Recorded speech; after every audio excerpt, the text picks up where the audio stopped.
Hola Yamil, tanto tiempo, Hola Greila, ¿cómo estás? Tantísimo tiempo. tantísimo tiempo, 2 minutos. Yamil, Exactamente. venimos de una reunión interesantísima con un cliente en la que nos llevamos varias sorpresas. Y quería aprovechar que estaba este tema en caliente para que lo conversáramos acá, lo grabáramos y lo compartiéramos con la comunidad, porque creo que hay varios mitos que llegó el momento de que desmitifiquemos sobre la inteligencia artificial y la analítica de datos aplicada a la operación, al día a día de una institución universitaria, especialmente la operación que está enfocada en la retención o la permanencia. Tú como CEO de Máquina, de donde han creado varias soluciones que apuntan a resolver este reto de las instituciones. ¿Por qué crees que esto no es difícil como parece?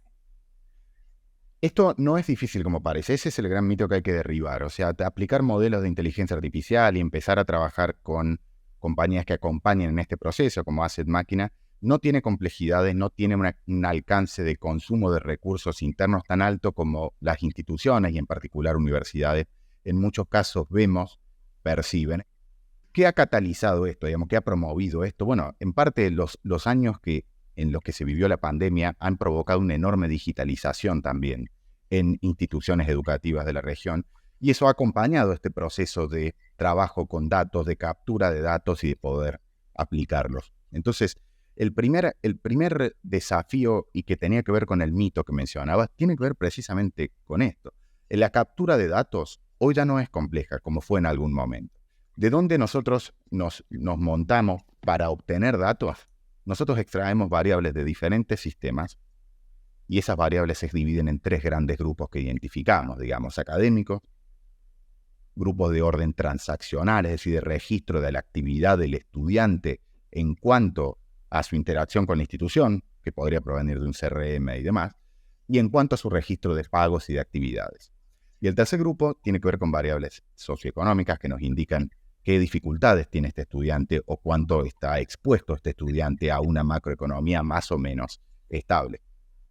Entonces toman de estos tres grupos de variables, se arma un algoritmo que hace la predicción de estos niveles de riesgo por estudiante para poder entonces tomar acciones concretas con cada uno de estos estudiantes y prevenir esa deserción, ¿no? Es así como funciona. Es exactamente así. Yo te diría ahí, si vos me permitís, hay tres instancias, digamos, de valor que yo creo hoy son potentes para una institución educativa que quiere empezar a aplicar esto.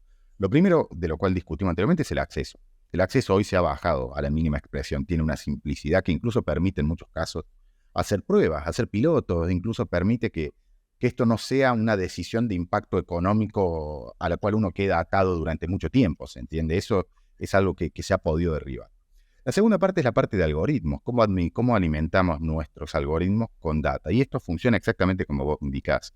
Se obtiene información de estas características de los sistemas que de alguna manera fuimos mencionando, se crea un algoritmo y luego hay una tercera parte que tiene que ver con el acompañamiento a la gestión, es decir, la aplicación de.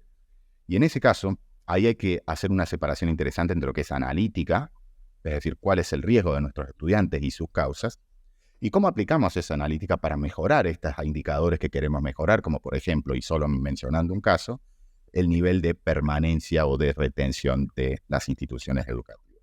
Aquí hay una suerte de trabajo masivo sobre el estudiante, que uno podría percibir que con la inteligencia artificial esto se despersonaliza, mientras que en realidad todo lo contrario, se personaliza porque uno empieza a identificar cuál es el riesgo de mi estudiante, cuál es la causa de ese riesgo, que esto es fundamental para entender qué es lo que le ocurre y en base a eso, cuál es la acción que recomienda el modelo sobre ese estudiante y cómo hacerla. Es decir, hay una acción y hay una manera de llevar esa acción al estudiante que puede ser automatizada. Y eso para trabajar con grandes cantidades de estudiantes, pues se hace muy, muy útil y muy necesario porque estamos logrando personalización sin necesidad de aumentar la plantilla de la institución de manera significativa, pero también sigue siendo importante para las instituciones más pequeñas. Quizás algunas conversaciones que hemos tenido con universidades nos dicen, bueno, nosotros somos muy pequeños, quizás una solución como esta nos puede quedar grande para lo que necesitamos, pero realmente estamos viendo cómo esta solución se adapta a instituciones pequeñas, porque te da un poco más de visibilidad, control, relacionamiento cercano con esta población de estudiantes, pero también con universidades medianas y de gran envergadura, pensando en poblaciones, porque te da las herramientas para poder acceder a todo. Yo creo ahí que especialmente esto es muy potente para instituciones de tamaño mediano, medido en cantidad de estudiantes, naturalmente, o de tamaño pequeño, porque tiene un impacto muy grande en la optimización de los procesos. Y la optimización de los procesos, en definitiva, es la optimización de costos también. Y eso para instituciones que hoy están desafiadas y que tienen tamaños menores, tiene un impacto muy grande. Tiene un impacto muy grande en su sustentabilidad. ¿Qué impacto has visto tú, Yamil, de la implementación de la herramienta en la mejora de los indicadores? Mira, nosotros hemos medido diferentes tipos de indicadores, pero naturalmente nos enfocamos en 2 indicadores al menos que las instituciones deben resolver a gran escala en muchos casos, que tiene que ver con la retención estudiantil, el aumento de esa retención estudiantil y el aumento de la matriculación, o sea, el enrolamiento de estudiantes, o llamémosle la conversión de prospectos o leads o estudiantes, prospectivos estudiantes interesados en efectivamente estudiar. Esos 2 indicadores nosotros hemos logrado mejoras significativas en el caso más importante en la República Argentina, con 9 puntos de mejora sobre la tasa general de retención, y en casos de enrolamiento y de matriculación hemos logrado aumentar un 20% la tasa de matriculación. Esto es un impacto formidable en las instituciones, pero lo importante de esto es que esos indicadores mejoran cuando hay un compromiso de la institución hacia el abordaje de estas herramientas también, con lo cual hay un proceso cultural que debe existir. Yo creo que la misma tecnología nos está llevando a que esta transición cultural ocurra. Y otro tema que también nos levantan los gestores de estas organizaciones está asociado a qué tan listos están ellos para implementar herramientas como esta, soluciones como esta, en términos de su arquitectura tecnológica, ¿no? Nos han dicho cosas como que, mira, yo tengo un desarrollo propio para mi sistema core, sistema académico SIS, entonces no estoy seguro que realmente tenga la información que necesitas. O estoy usando un LMS de primera, segunda generación, no estoy montado en el LMS de última generación. ¿Cuál es tu respuesta ante esto y cómo tú puedes hacer ese engranaje con la institución como esté para poder proveerle una solución?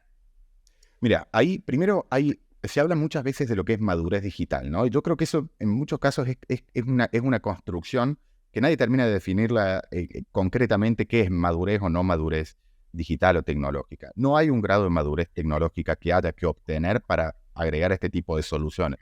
Por el contrario, es recomendable empezar a adoptarlas inicialmente en el proceso, porque eso impacta en la construcción de los procesos de transformación digital en adelante, desde muy temprana.